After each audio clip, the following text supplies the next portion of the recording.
in preparing candidates for examinations, but also in nurturing and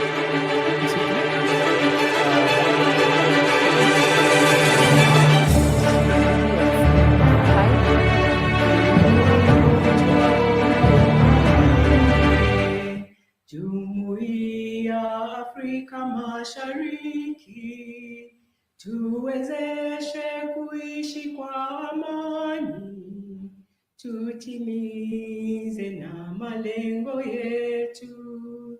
Jumuiya yetu sote tuilinde, tuwajibike, tuimarike.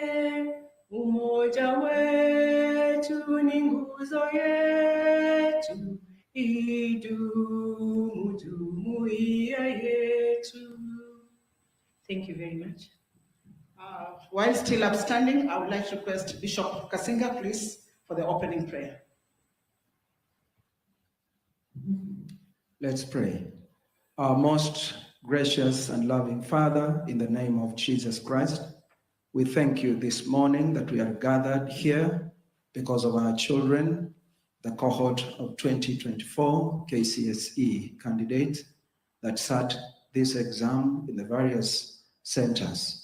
We want to thank you, Lord, for all that has gone into the processes until this time, that, Lord, they are waiting wherever they are all over the country, even to know their results.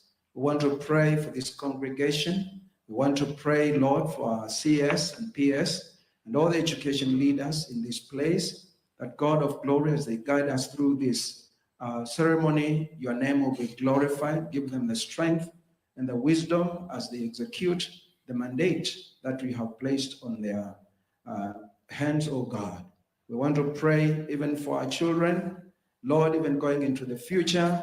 The Lord, you bless their future, that none of them will go into waste.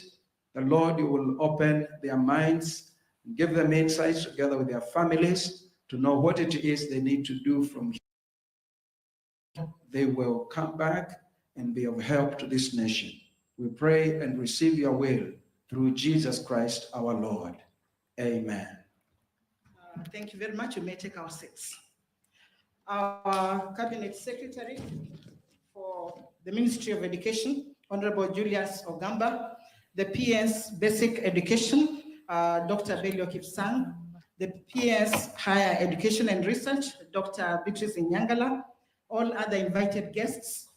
May I take this chance to welcome you to this year's release of the 2024 KCSE examination results. Ladies and gentlemen, good morning and a warm Happy New Year greeting to each one of you. I am Imelda Barasa, the Master of Ceremony for this function today. On behalf of the management of the Kenya National Examinations Council, we extend our sincere appreciation for your presence today, given the short notice of our invitation. Hi. Sir, at this point, allow me to just make brief introductions and hand over then the program to our CEO. I will begin off by introducing the next staff, please. You are the owners of the home, so let's welcome our guests. You can wave so that our CS can see that we are here, and we want to appreciate the work that you have done. In our midst, sir, we've invited quite a number of guests, and I'll begin off by introducing the CEOs of the sagas. We have Mary Kiboy, the principal, Nyeri National Polytechnic. She's in our midst. Thank you. We have Mr. Mukwe from the Ministry of Interior, Gao Coordination. We also have Mr. Etiang, the Assistant Inspector General, Ministry of Interior. Thank you, sir, and welcome. We have Dr. Kirika, the Acting Regional Director of Education, Nairobi. He's in our midst. Within us, we also have Mr. Mwaniki, the Managing Director, Jomo Kenyatta Foundation. Thank you. We're moving on. We have Mr. Julius Arito, the Managing Director, Kenya Literature Bureau. With us, we also have Mr. Njogu James, the Secretary General and CEO, NATCOM. We also have Ross Ete, the CEO, Kenya Private Schools Association. Sir, with us, we also have the chairman, Kenya Private Schools Association, Mr. Charles Ochome. We have the chairman, Kenya Secondary Schools Heads Association, Mr. Willie Kuria. Sir, with us, we also have the directors from the Ministry of Education, and I will not introduce them. I'll request that later they can be introduced. Sir, we invited quite a number of guests, and we also have Mr. Odundo, the director, Dr. Odundo, the director, KNEC. At this point, sir, I just want to welcome all of you for this function. And I know Kenyans are awaiting the release of the results. Something unique about the candidates this year is that 2024 is that this is a group that was affected by quite a number of factors, ranging from COVID. We then had the floods, and we had quite a number of natural calamities that affected them. So today, they must be viewing us, and they are joined by their different parents, guardians, sponsors, and teachers, including principals who are anxiously waiting to receive their results.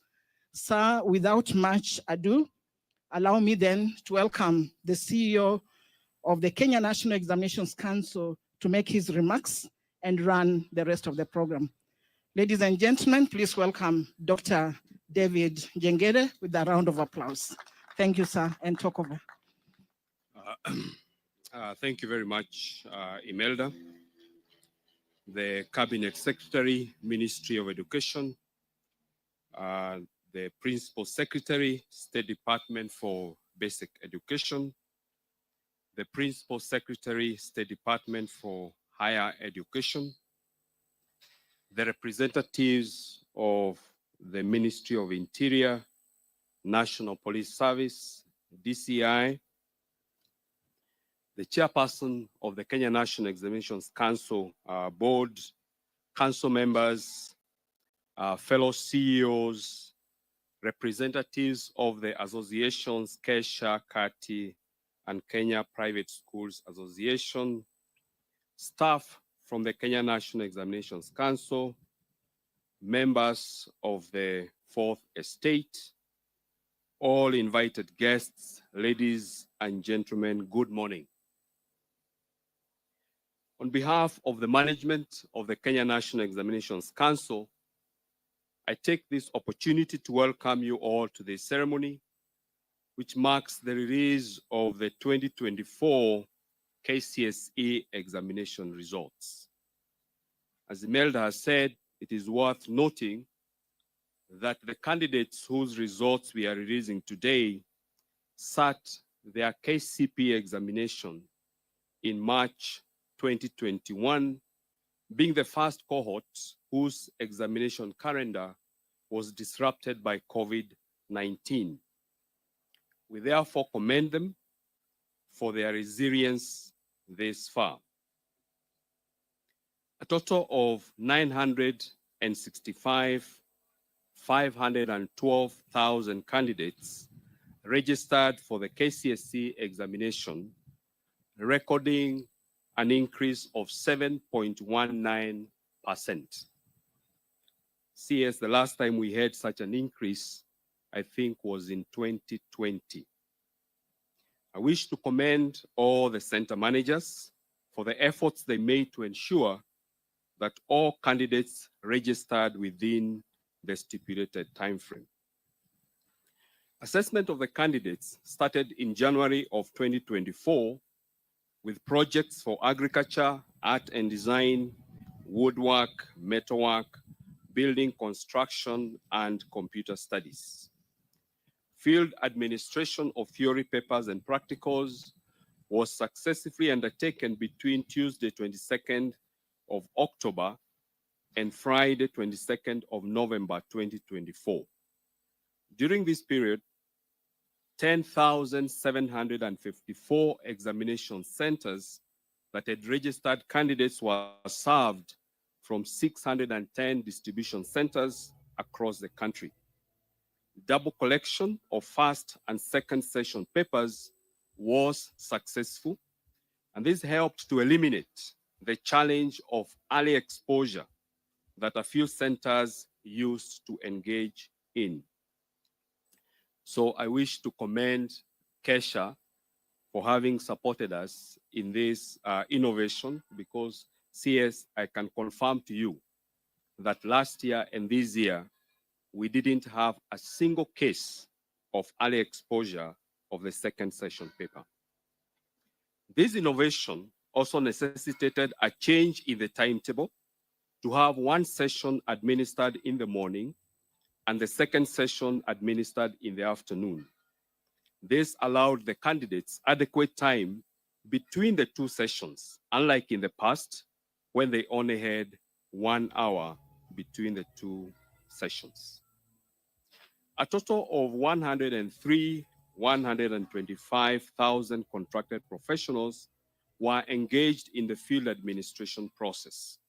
They included officers from the Ministry of Education, Teachers Service Commission, and security officers, center managers, supervisors, invigilators, and drivers. Allow me, CS, to thank this team for dedicating their time and sacrificing, sometimes in situations that were very challenging, especially when we had rains. Thereafter, the council engaged 30,370 examiners for the marking of the examination papers in 40 marking centers. I applaud all the examiners for their professionalism and commitment. CS, allow me to shift focus to the 2025 examination and assessment cycle. This year, KNEC will administer KCSE to the third cohort of the competency-based education and the Kenya Junior Secondary Education Assessment to the first cohort that has just joined grade 9. We will also administer the Kenya Pre-Vocational Level Education Assessment to an estimated 5,306 candidates with special needs who are following the stage-based pathway of the competency-based education. In readiness for the Kenya Junior Secondary Education Assessment, KNEC undertook a pilot in July 2024 by administering the assessment to learners in 235 schools sampled from all the 47 counties. The pilot findings were used to develop the assessment blueprint that will be used for this level. I wish to inform everyone that KNEC has developed and uploaded sample papers for the Kenya Junior School Education Assessment, and they are available on the KNEC CBA portal. These papers, CS, I wish to reiterate, they are free, because we know that there are enterprising Kenyans who will attempt to download them and start selling to schools. These papers are free. KNEC will also be sending an online questionnaire to the candidates of the Kenya Junior School Education Assessment through their schools to elicit feedback on their interests and personality, which will form part of the crucial information that the Ministry of Education will use to guide in their placement in senior schools in 2026. KNEC will commence registration of the 2025 KCSE candidates on the 27th of January 2025, while registration of Kenya Junior School Education Assessment and KCSE will start on 17th of February. I wish to appeal to all center managers to ensure that all candidates are registered accurately. CS, this is one area that we usually have a very big challenge: the capture of candidates' registration details. Parents too need to take it as their responsibility to coordinate with the schools so that every candidate is registered and their details are accurate, especially the spelling of their names, and the order of their names and the subjects that they will be registering for. Further, I wish to remind the public that the last KCSE examination will be administered in 2027. And therefore, we wish to invite any person who wishes to do a repeat, either partial or full, of the examination to take advantage of the remaining 3 chances. At this point, allow me to invite the chair of the Teacher Service Commission to come and make his remarks, and thereafter invite the chair of the KNEC Council, Professor Nyabundi. Thank you.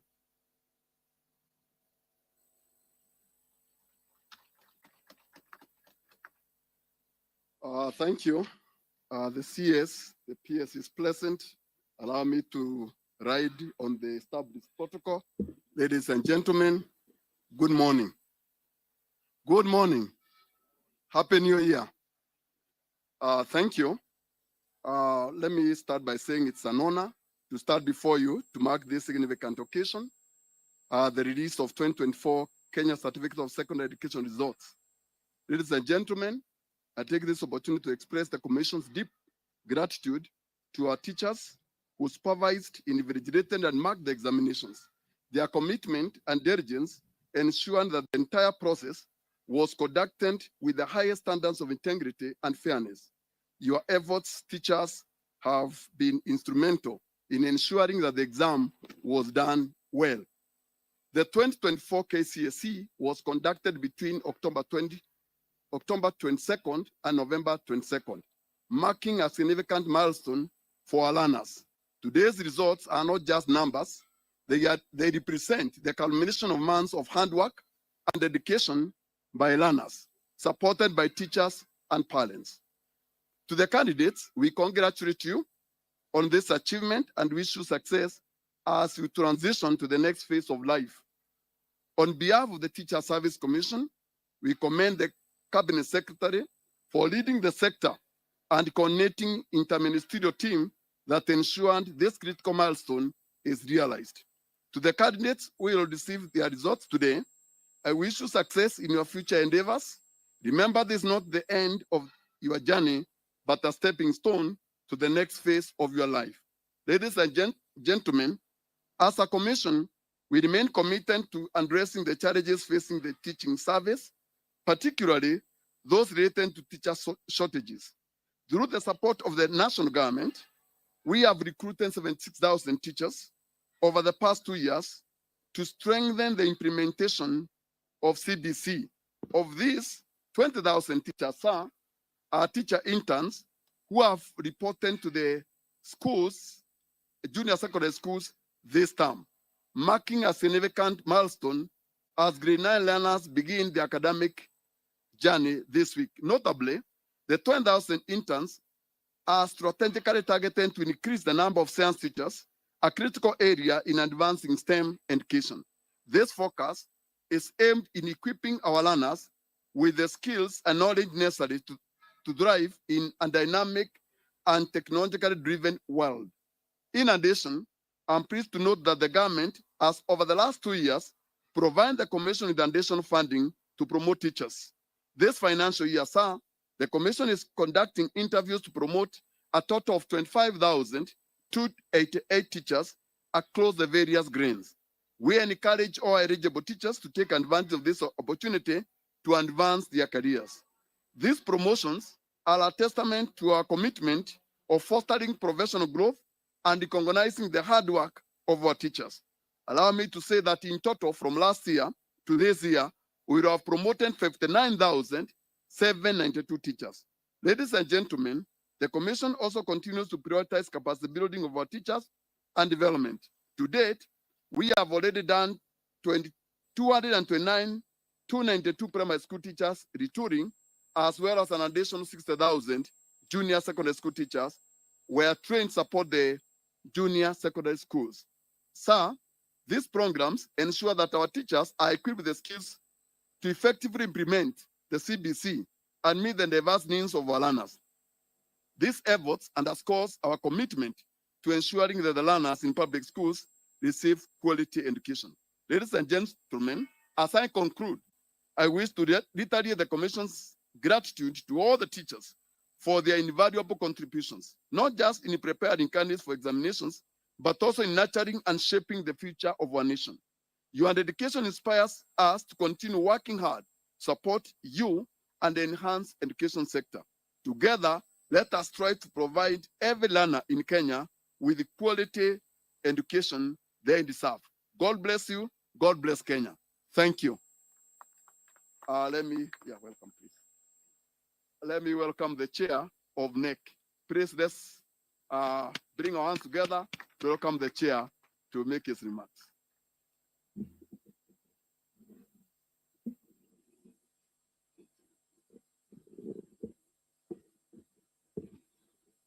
Good morning, everybody. The Cabinet Secretary, Minister of Education, Mr. Julius Mingos Ogamba, the Principal Secretary, State Department of Basic Education, Dr. Bailey Okipsang, the Principal Secretary, State Department of Higher Education and Research, Dr. Beatrice Uganda Nyangala,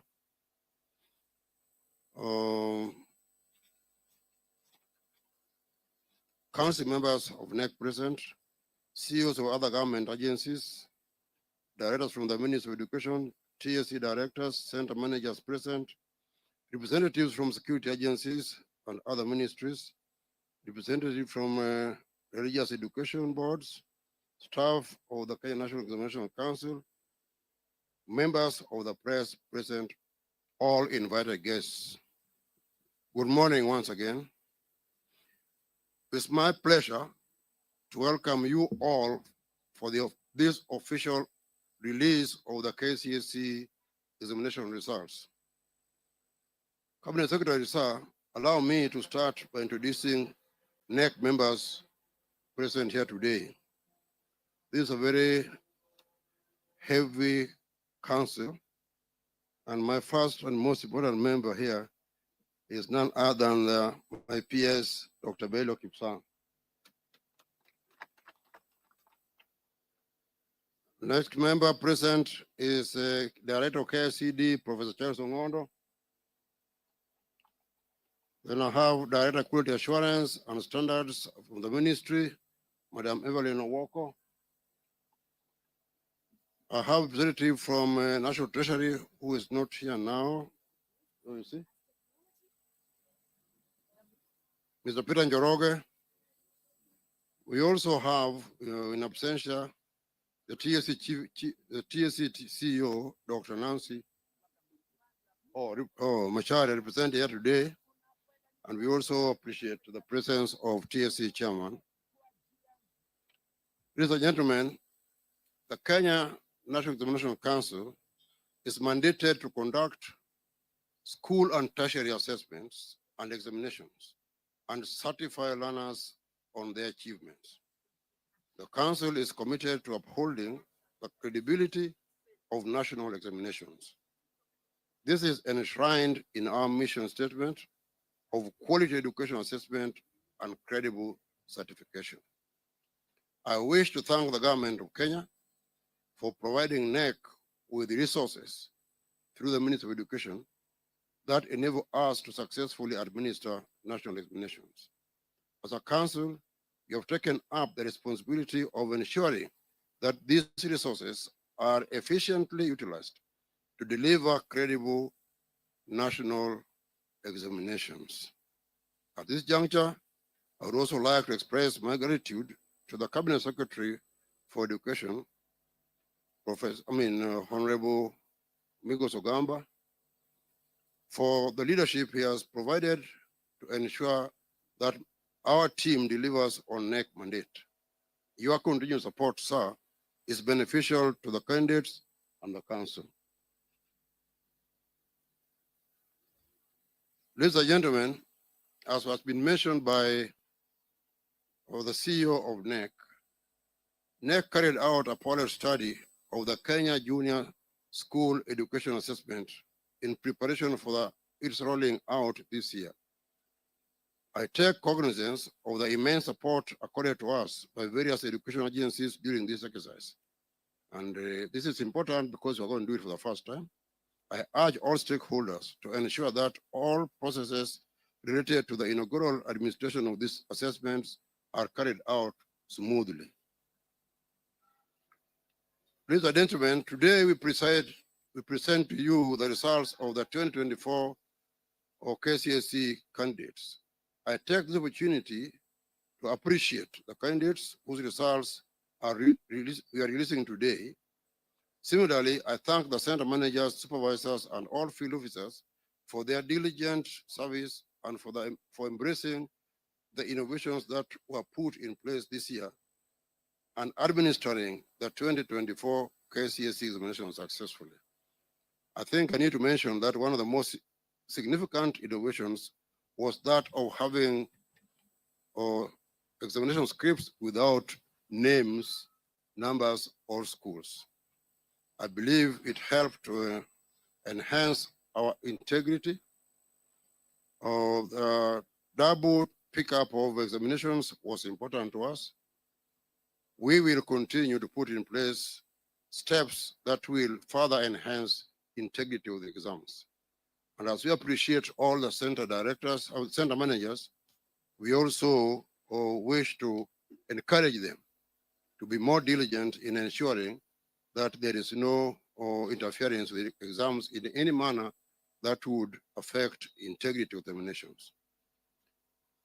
So to that extent, I take the opportunity to thank you for presiding over this occasion, Cabinet Secretary.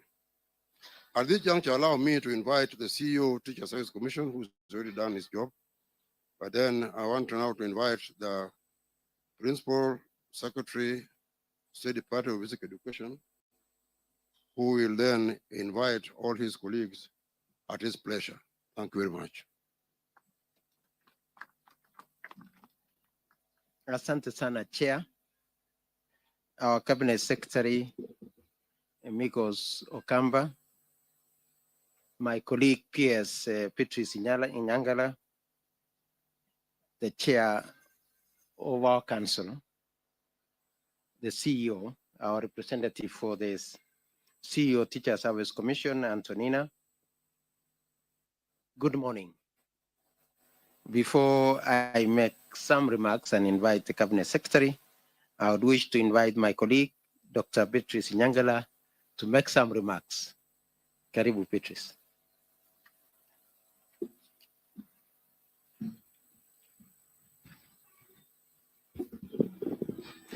Our Cabinet Secretary for Education, Honorable Julius Migos Ogamba, my colleague PS, Dr. Belio Kipsang, the Chairperson of the Kenya National Examination Council, Professor Julius Nyabudi, the Chairperson of the Teacher Service Commission, Dr. Jamlek Muturi, the CEO of KNEC, Dr. David Jangere, KNEC Council members, senior officers from KNEC, the Ministry, and the Teacher Service Commission, members of the Fourth Estate, distinguished guests, ladies and gentlemen, good morning.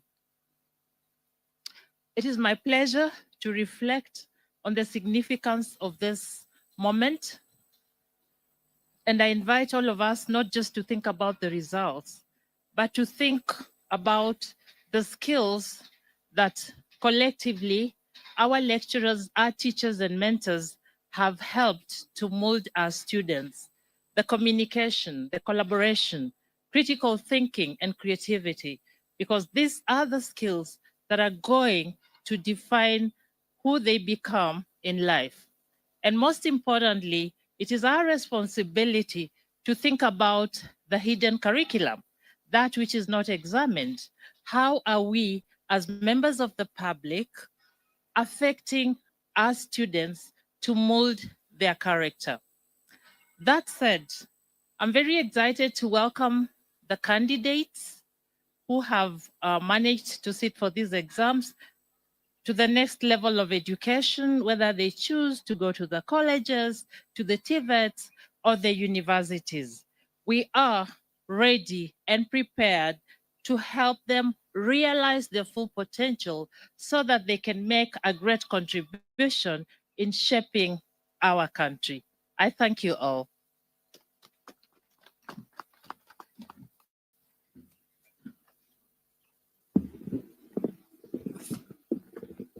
Thank you very much, PS. Once again, I would want to take this opportunity to thank all of us, thank God for the successful completion of last year's KCSE examinations administration cycle, as our cabinet secretary today releases these results this time in January 2025.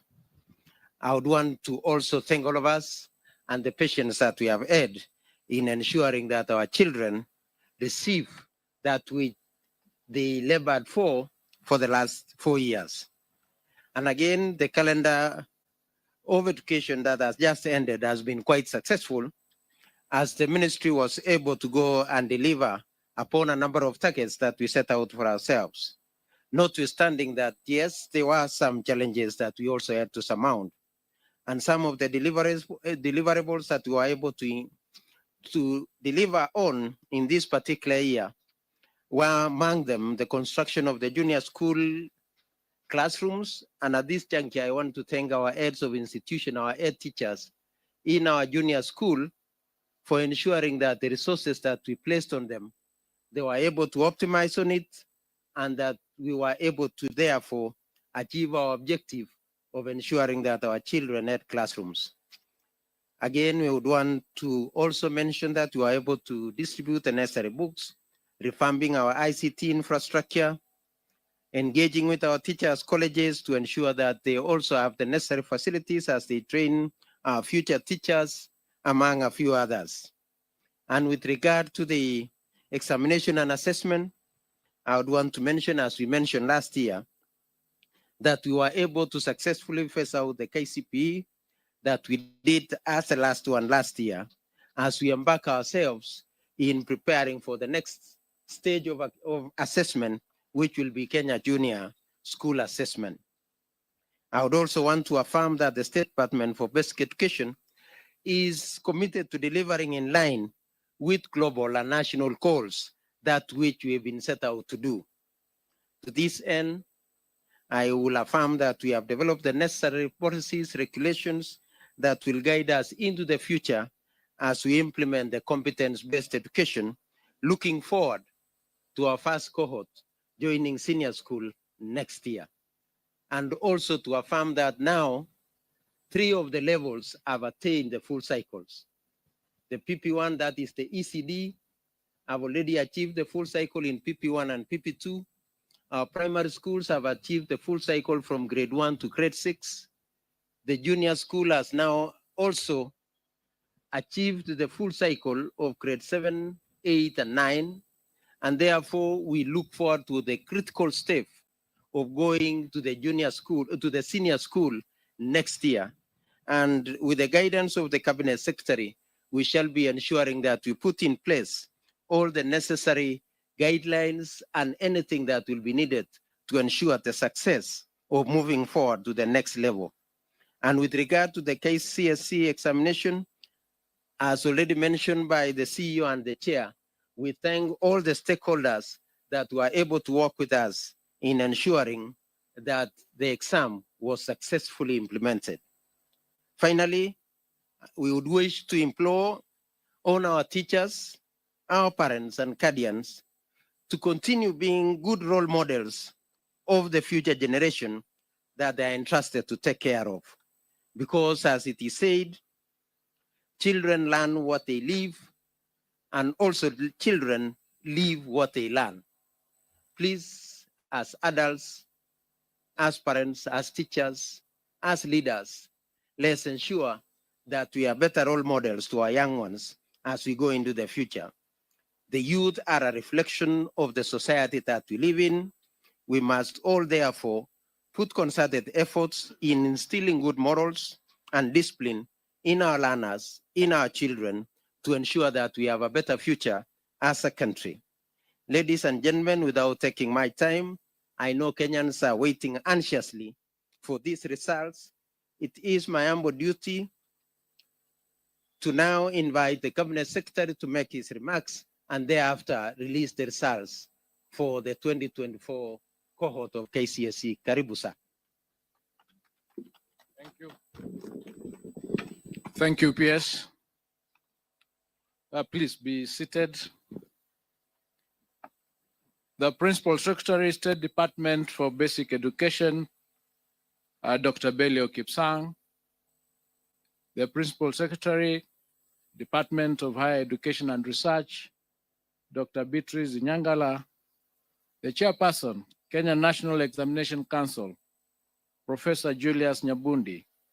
Chairperson, Teacher Service Commission, Mr. Jamlek Muturi. The CEO, Kenya National Examination Council, Dr. David Njengere. The KNEC Council members present, the senior government officials from the Ministry of Education, Ministry of Interior, and all other government ministries present, representatives of education-related unions and associations, members of the press, ladies and gentlemen, good morning. For the first time in more than 30 years, I stand here today to speak about a secondary school subsector which henceforth faces a massive transformation arising from the first implementation of the competency-based education. I say this because the exit of the 2024 Kenya Certificate of Secondary Education examination candidates from our high schools and absence of Form 1 class in 2025 now means that we have a trimmer senior school section of classes ranging from Form 2 to Form 4. In sync with these changes, our first cohort of CBE learners who joined grade 9 this year will be transitioning to grade 10 in 2026, calling for an urgent and formidable measure to ensure our senior schools are ready for the CBC pioneers. With the release of the 2024 KCSE results today, we have started a gradual phase out of an examination that has been offered for 35 years, with the last one expected to be held in 2027. I therefore wish to immensely thank all our education sector stakeholders who have year after year put their best foot forward to ensure they adequately prepare our KCSE candidates to administer the annual examinations ever so successfully and smoothly. Today, we are releasing the 2024 KCSE examination results for the 962,512 candidates, all of whom we have cleared to join various higher learning institutions to pursue careers of their choice. For in our education system, we have created space for all our KCSE graduates, irrespective of their grades, in line with our government mantra of leaving no one behind. With immense gratitude, I register my appreciation to His Excellency the President, Dr. William Ruto, for entrusting and fully supporting our team to implement critical reforms in the education sector. Given that the education sector impacts each household at an individual level, I have promised to meticulously lead the sector in the rollout of the reforms proposed under the Presidential Working Party on Education Reform with precision and success. I take this opportunity to thank all the sector players from the Ministry of Education, the Ministry of Interior and National Administration, the Ministry of ICT, the Teacher Service Commission, and all other MDAs for their concerted efforts during the administration period of the 2024 KCSE examination. Further, I wish to thank all center managers, supervisors, and invigilators who participated in the conduct of the 2024 KCSE examination, and especially for upholding the integrity of our education system.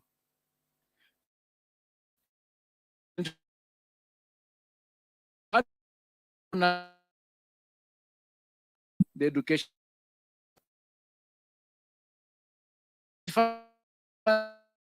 January 6th, 2025, marked an incredible watershed in our sustained implementation of CBC. As a government, I am proud to announce that we surmounted the expected challenges in efforts to place all the 2024 grade 8 learners in classrooms at grade 9.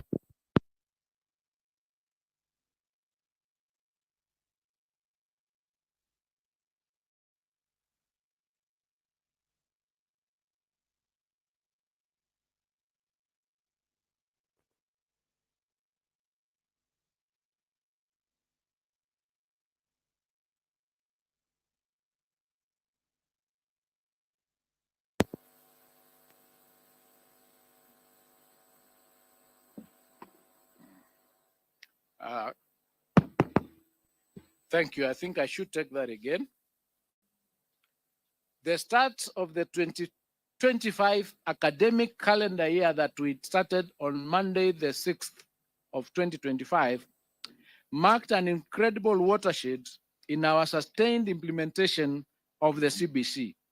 As a government, I'm proud to announce that we surmounted the expected challenges in efforts to place all the 2024 grade 8 learners in classrooms at grade 9, the highest level of junior school. As we speak now, we have constructed 14,500 classrooms for our grade 9 learners, and we are set to achieve the target of 16,000 by the end of this month. This has been made possible by the government's generous disbursement of Kenya shillings 11 billion to schools across the country for the construction of 11,000 grade 9 classrooms.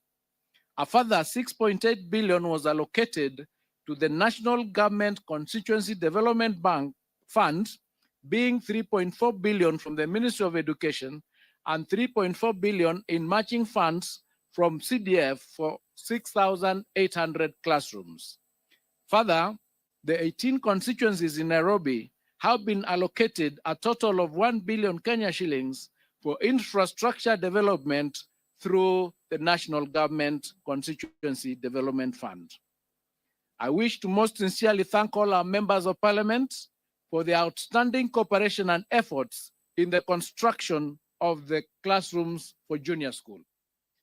Additionally, the ministry will construct a further 7,290 classrooms to address the increased enrollment to ensure smooth transition for the cohort. The ministry has also procured 9,926,618 textbooks for grade 9, which have been distributed to schools, with the exercise expected to be completed by the end of this month. I have directed the Kenya Institute of Curriculum Development to work robustly and ensure that all required textbooks and other instruction materials are available for use by our learners. Having successfully transitioned to the highest level in junior school, our focus will now shift to starting off senior school in January 2026. Under the senior school, we are expected to mount 3 pathways for our learners. These are the STEM pathway, the social sciences pathway, and the arts and sports pathway. As part of our preparations, we have already worked on guidelines for the transition and placement of learners to grade 10. To ensure that all key players have taken part in the formulation of the guidelines, we will be subjecting the draft documents to a stakeholder validation exercise from February 2025. The Ministry of Education has noted with great concern a disturbing situation where some senior schools are returning to the banned practice of charging levies. I wish to put it on record that the government will not condone the practice and will take stern action against school administrators who are found to be levying extra charges on parents. I must emphasize that the fees charged in our secondary schools remain the same as was the case in 2024. As promised last week, the Ministry of Education is liaising with the National Treasury to ensure that 48 billion Kenya shillings capitation grants for our primary, junior, and secondary schools levels for Term 1, 2025 are disbursed using the data captured under our National Education Management Information System. I wish to state that the government has kept enhancing measures aimed at ensuring high levels of efficiency and effectiveness in the administration of national examinations. Starting this year and following extensive stakeholder consultations, I wish to announce that Kenya National Examination Council will introduce a mid-year series of the KCSE examination to be administered in July every year. The examination will target candidates wishing to repeat the KCSE examination and those who may have missed sitting in examinations due to sickness or other expected hardships. Adult candidates may also consider registering for the July series examination from this year. As part of aligning our examination process with best global assessment practices, the ministry is working on integrating the use of Orbit readers and phase out Braille machines in the administration of the KCSE examination to candidates with visual impairments. I now wish to provide an overview of the performance of the 2024 KCSE examination cohort. During the 2024 KCSE examination, a total of 962,512 candidates sat the examination compared to 899,453 candidates in 2023. This represents an increase of 64,553 candidates, or 7.19%. Out of the candidates who sat for the 2024 KCSE examinations, 480,310 were male, while 482,202 were female, representing a 49.9% and 50.1% respectively. This is the first time since inception of KCSE examination that female candidates are more than the male candidates. During the year 2024, the KCSE examination, 14 counties had a significant entry of more male than female candidates. These counties include Garissa, which had 62.8% against 37.17%. Mandera, 63.83% against 36.17%. Wajir had 60.27% against 39.73%. Turkana had 59.64% against 40.36%. Samburu had 53.41% against 46.59%. Narok had 52.77% against 47.23%. Homa Bay had 52.81% against 47.19%. West Pokot had 53.52% against 46.48%. Mombasa had 51.31% against 48.83%. Migori had 51.02% against 48.98%. Embu had 51.09% against 48.91%. Kisii had 51.03% against 48.97%.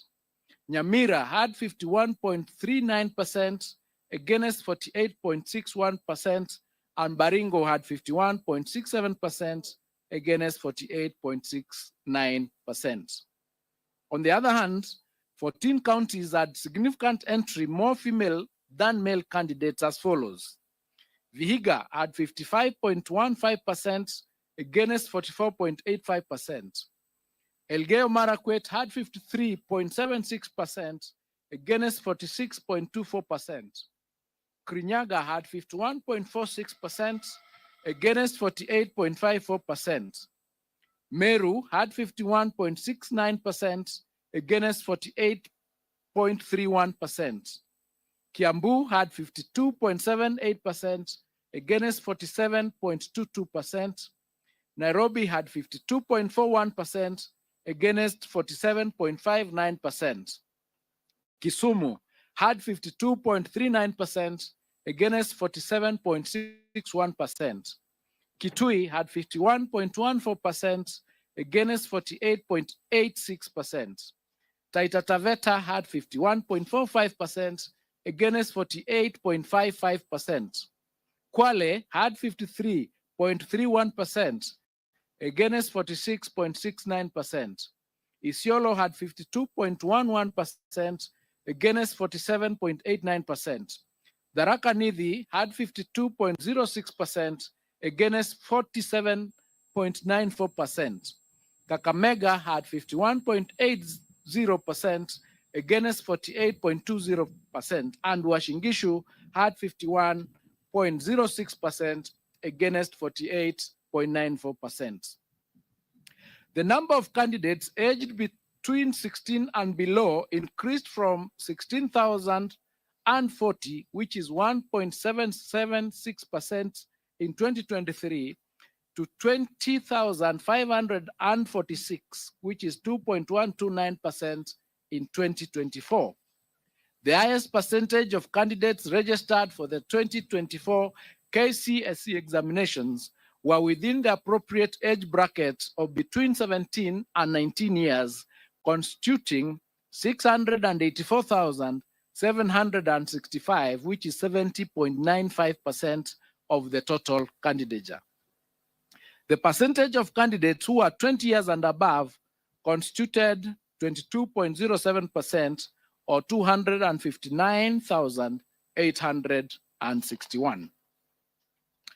Out of the 30 subjects offered in 2024 KCSE examination, 17 subjects recorded a significant improvement in performance.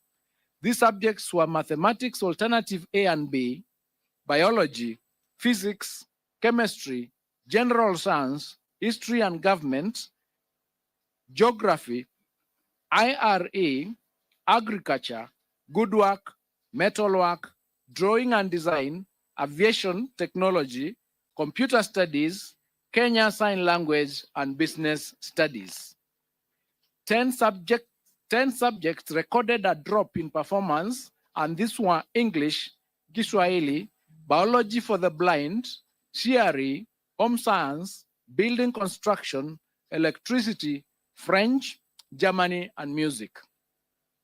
Female candidates recorded better mean score performance than male candidates in the following 7 subjects: English 101, Kiswahili 102, Kenya Sign Language 504, French 501, Home Science 441, CRE 313, and Art and Design 442. Male candidates, on the other hand, recorded a better mean score performance than female candidates in 23 subjects, and these are mathematics alternative A and B, biology and biology for the blind, physics, chemistry, general science, history and government, geography, IRE, woodwork, metalwork, building and construction, power mechanics, electricity, drawing and design, aviation technology, agriculture, computer studies, German, Arabic, music, and business studies.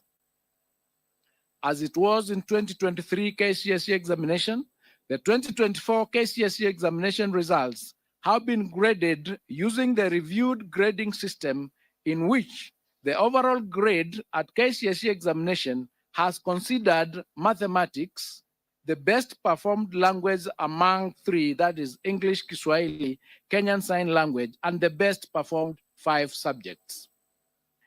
There were 1,693, or 0.18% candidates who obtained an overall grade A in the year 2024 KCSE examination, compared to 1,216, or 0.14% candidates in 2023. The number of candidates with direct university entry qualifications of grade C+ and above was 246,000 26,391, translated to 25.53% in the year 2024, compared to 201,133, which is 22.27% in the year 2023. And this is attributed to the improved or new grading system. The number of candidates with grade C minors, which is TVET diploma and above, was 476,889, translated to 49.41% in the year 2024 KCSE examination, compared to 401,216, which is translated to 44.42% in 2023.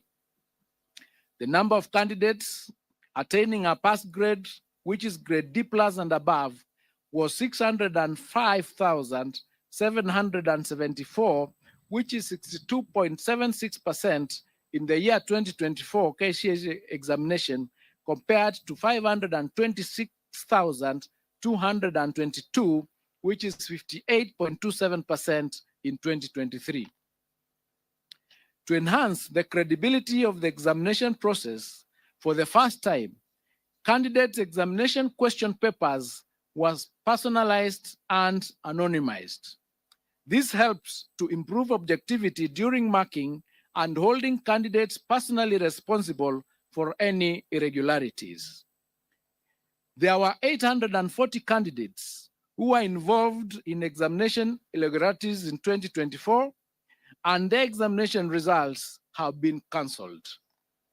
The Council is empowered in law as provided in the Kenya National Examination Council, Handling of Examination Irregularities, Rules of 2015, Legal Notice number 132 of 2015, Rule number 8, to withhold the results of any candidate or examination center suspected of having been involved in an examination irregularity or malpractice pending completion of investigations.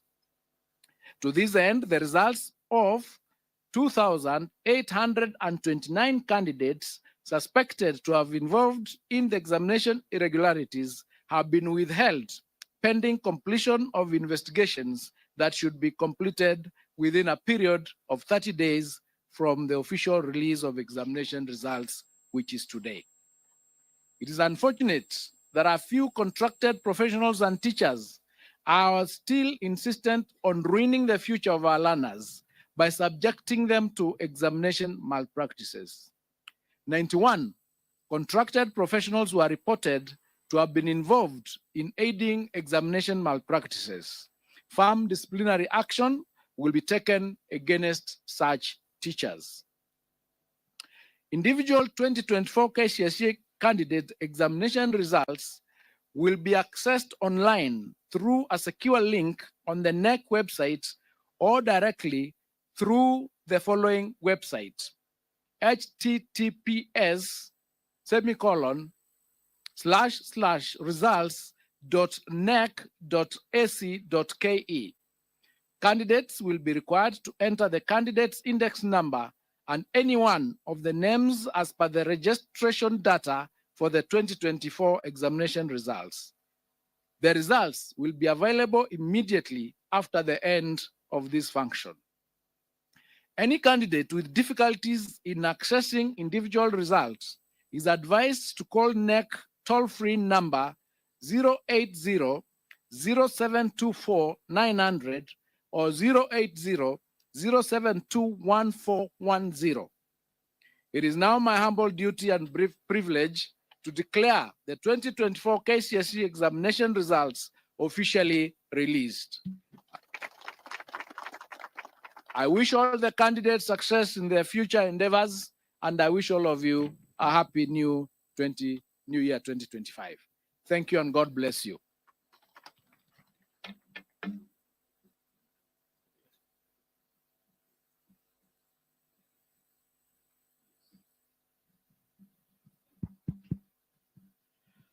We will request that the results are officially now handed over by the CEO to the chairman, Professor Nyabudi. Then the chairman will then hand over to the PS. And of course, you can see the PS higher, handing over also and ready to receive to the CS. Can we put our hands together to appreciate that gesture? Thank you very much. And now we are ready to transition the learners to their next phase of life.